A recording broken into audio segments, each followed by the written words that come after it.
Hi everyone, and so I'm going to start by introducing myself. My name is Robert, and I am a self-proclaimed chicken thigh lover.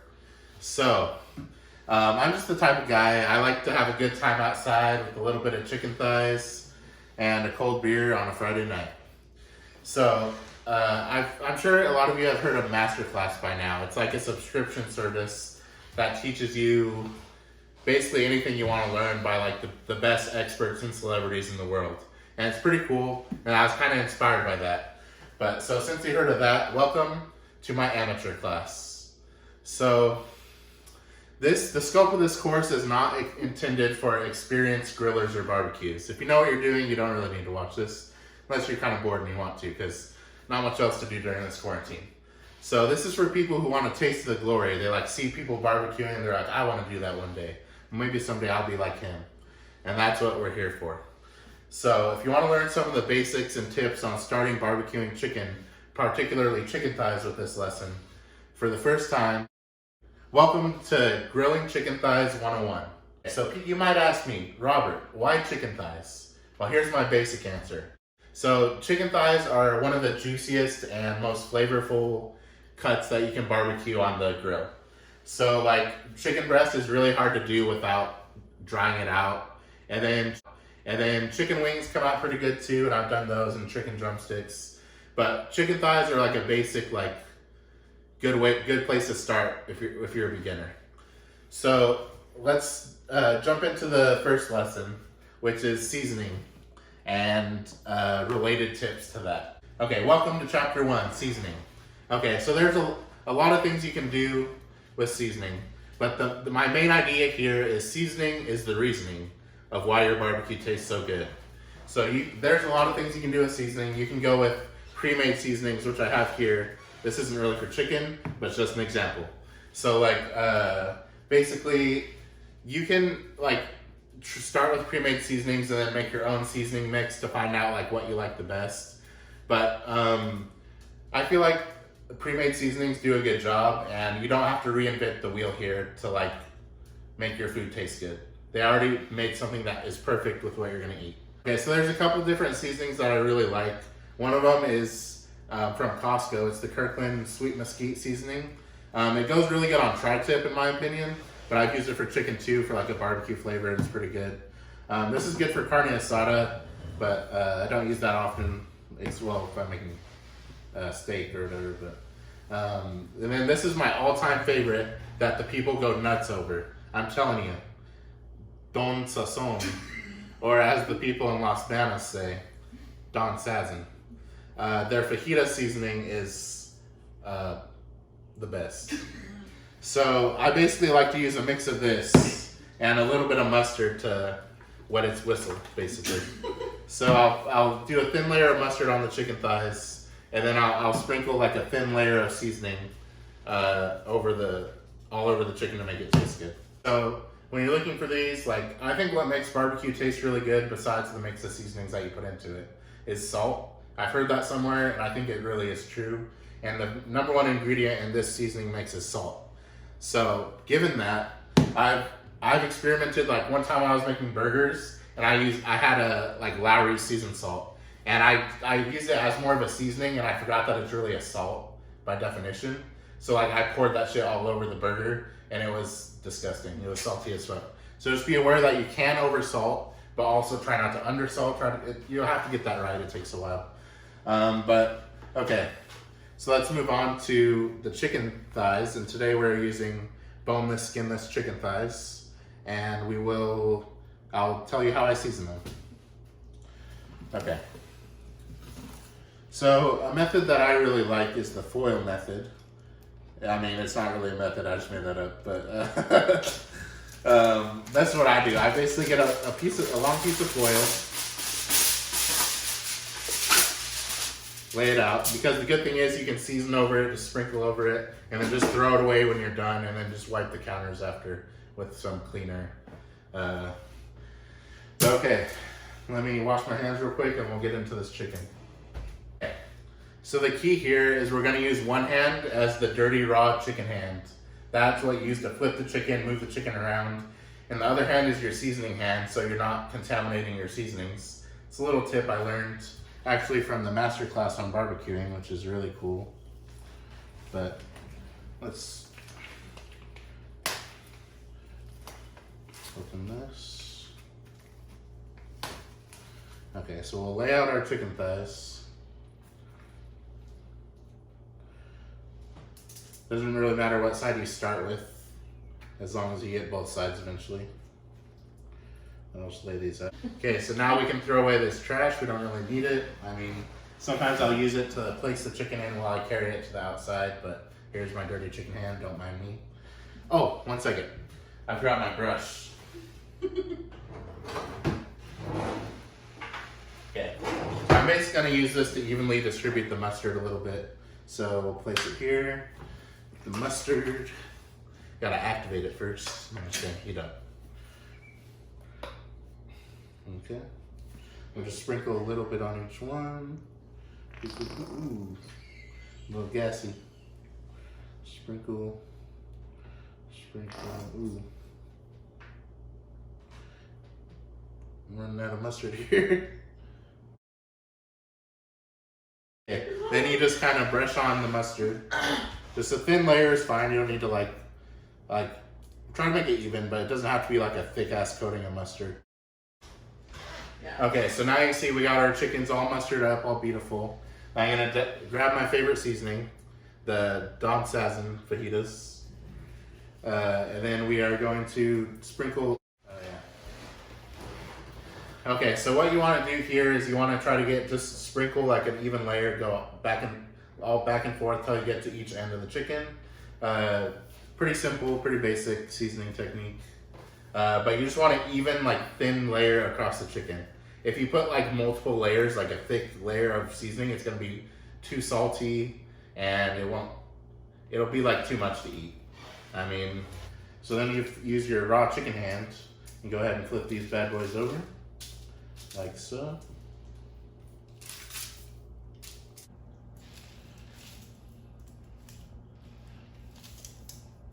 They're coming apart. That is okay. We'll cook the little niblets just like they are, just good as the other ones. Okay, now back to the same method. Get the mustard up. We're gonna do, mustard is really good for barbecue.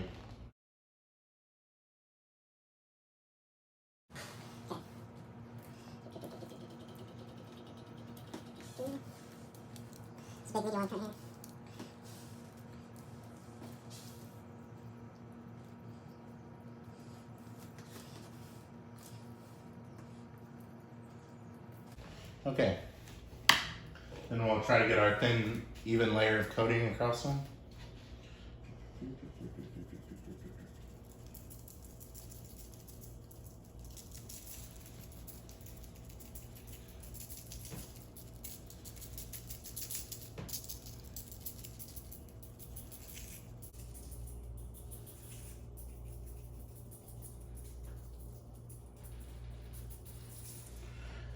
Okay, that will be delicious. I'll tell you that. And you can't see I did maybe waste a little bit of seasoning, but this stuff's not too expensive, so. Okay, just keep in mind, you might have to experiment how much seasoning you put. I mean, people have different tastes. Some people have like less, some people like more. But this, how I do it, like right here, pretty much everyone that eats it tells me they like it, so. I mean, take it or leave it. Okay, and now we'll move on to the outside. We'll pack this up and we'll move on to the outside and I'll show you the grill. Okay, hi everyone, welcome back. So I'm gonna talk a little about grill selection. So there's gas grills, there's smokers, and there's Webers, or like this type of charcoal grill, which is, mine's a Weber. But basically why I chose this is because I feel like a gas grill is pretty like limited on the flavors you get out of it. It's basically like cooking over a gas stove, except you have a grill grate on top of it. So you don't get all the good barbecue smoke flavor from it. So I'm not really a big fan of gas grills, but they work if you just like being outside and cooking. So, but this is what I'm gonna go with. It's very useful. It's my favorite grill at the time. It's a little dirty, don't mind that. But basically it's perfect for like small groups of people, like grilling. You can grill up hot dogs, burgers, anything. Tri-tip, I got chicken on it. It's really useful. For charcoal, there's different types of charcoal. There's like wood for smoking. There's the charcoal I'm going to use, which is the Kingsford Professional, just because it's what's on sale at Costco right now, and I find it to be pretty decent. There's also Mesquite charcoal that a lot of people are a fan of, which has a good flavor and burns nice and hot, but it takes a little longer to start up, so that's why I'm using this. Okay, let's get started. Okay, so back now, finally getting to the best part, the grilling. So what you're gonna need is a lighter, some charcoal, some lighter fluid, and some tongs. And that's about it besides your grill. So let's get started on this. Okay, so when you're grilling, this is some leftover charcoal, it's still good. You basically want to create two zones. You basically want a direct heat side, or the hot side, and the cool side, which is the indirect heat. But how I do it, because I have this grill set up, I'll usually put the direct heat in the middle, and on the outsides I'll use that as indirect heat. But you can do like half and half of like however you want to do it. But I'll just show you, because of this particular grill, this is how I do it. Okay, so got my charcoal, of course, and just remember, if you use a lot of charcoal, it's gonna burn hotter. If you use a little bit, it's gonna burn less hot. So you might have to adjust that accordingly. And basically build them into a stack. And some people will say that lighter fluid ruins the taste. I don't really seem to mind it. But if you do mind it, there is chimneys, and you can basically start your charcoal in that with some newspaper and a lighter. So basically, we're not out in the woods right here. We don't need to start it with kindling. I'm just going to use some good old lighter fluid. So pour a little on. Okay. And we light it up, and then after that we just wait and let it get going. So that'll be ready in about 10-15 minutes. And usually what I'll do is set this up first, and then I'll go and season my chicken and then bring it out when the grill's ready, and then it'll be good to go. But since I was kind of trying to show you different things, that's why we went in that order. Okay, we'll get back to you as soon as this charcoal's ready. Hi everyone, welcome back to Amateur Class Chicken Thighs 101. Okay, so basically you want to wait till your charcoals get all the way white, but they're about 90% white, so I'm going to go ahead and get started because I'm a little hungry. Okay, so basically you use some tongs from your plate of chicken. I just transfer this chicken from the foil to the plate, and we're basically there's 6 chickens, so we're gonna do 3 at a time. So stretch it out right there, and right there, and right there, and right there. And the reason we're putting it over direct heat to start with is that we're basically gonna sear the chicken, which gives it like a very attractive crust and makes it taste a little crispier and a little better. So we're gonna do this I don't really time how long I sear it. Probably should, but I usually do it like a minute or 2 on each side, then flip it, do another minute or 2, and then we're gonna move it to the indirect heat after that, after it's been seared on both sides. So I mean, I've heard people say like it makes it juicier too if you sear it first. I don't know how true that is, but it definitely makes it look better and taste better. So that's searing. Let's pause.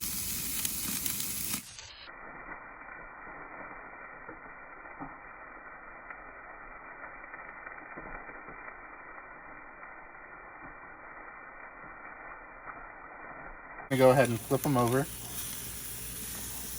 Flip each side. And a nice little crust, a little crispy there. So that's gonna taste good. So basically that's really hot. So keep it out a little bit. Okay, so when the lid's open, it's gonna burn at its hottest. So when you're searing, you might want to leave the lid open. But when we cook, we're basically gonna set it and forget it after we sear it.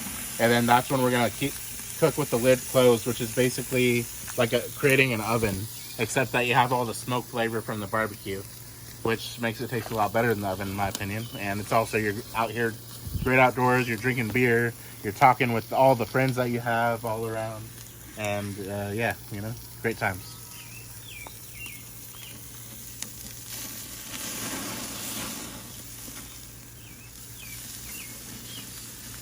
Oh, you're still going? Okay. Okay, now I'm gonna go ahead and move it to the cool zone. So we got our sear on there. That'll be good. And we'll go ahead and move it to the indirect heats.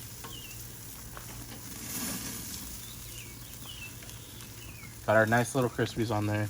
These little boys will be little appetizers, little taste testers. Okay, then we're gonna go to our second half of the chicken. Oh, and by the way, so basically when you get to setting it and forgetting it, that's when like you basically have to check the temperature of your grill. So mine has a temperature gauge, which is really helpful. I kind of don't know how you would do it otherwise, but basically you're almost equating like the time of an oven to the time of the grill. So let's say like boneless, skinless chicken thighs cook for, oh, this is really hot down there. Okay, well, that's super hot. Okay, let's say they cook for 30 minutes in the oven. So you're basically gonna put them on the side for about 30 minutes to get a close estimate of how long it's gonna take. Also, if you really want to be safe, you can use a food thermometer. I never do. I live on the wild side. But damn, that's hot. Why is it burning so much? Here, turn that off. Cut the camera. Cool down the temperatures. I closed the vent here too because it was like going way too hot. So this top vent and the bottom vent are a good way down here are a good way to adjust how much heat is coming into it. So it was like on fire. So I was trying to adjust it real quick. Yeah, shit happens. You gotta adjust. You gotta be able to, like, should I close the lid? Should I close the vent? Should I open the vent? Like, basically adjust the heat. When it's the more air it gets, the hotter it gets. The less air it gets, the cooler it gets. That's like basic principle. Okay. Ooh, doggy. Okay. See, so we put out the fire there by closing the lid. It's still got the... That looks good. Zoom in on that, eh?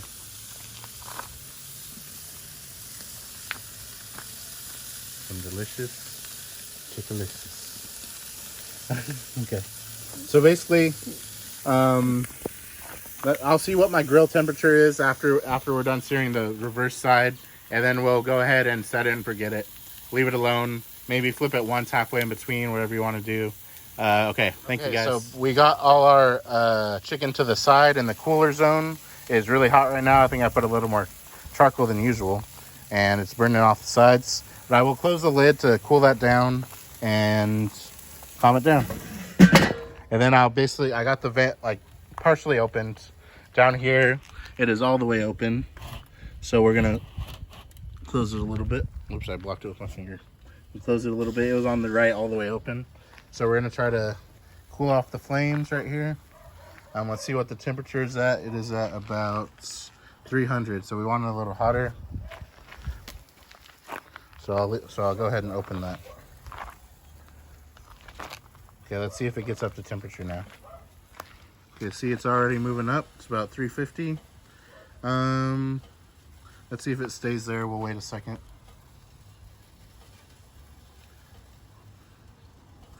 Maybe about 375 it will stop at.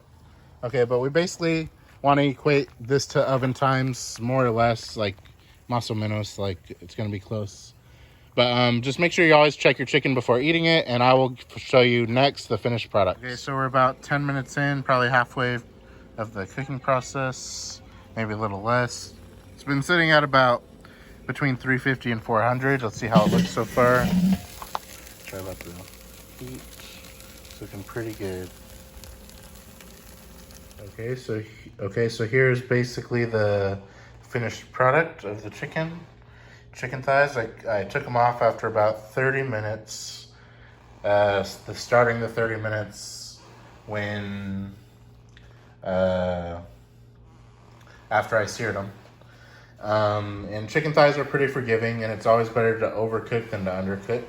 So it's a good way to check if they're fully done, especially if you're not used to knowing when they're done, is getting the biggest piece of chicken and cutting it open and seeing that it's looking good. Okay, thank you guys. We're gonna put these in burritos tonight, which usually we'll make like a side of corn and beans or something, or oranges and something. Thank you guys.